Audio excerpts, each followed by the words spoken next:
Guys, I'm very excited. Custom forged wheels. This is going on an AMG GT63S. Let's take a look and see what it looks like.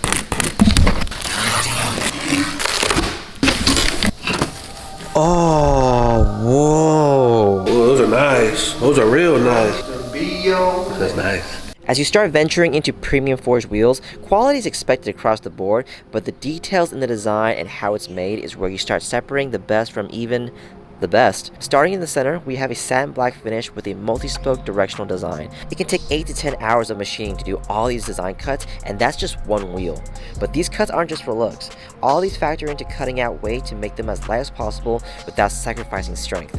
From the floating spokes to the undercut center, everything is thought out. The outer lip is a classic polish, a clean, simple contrast that balances out from the super intricate middle that we have. Talk about a work of art.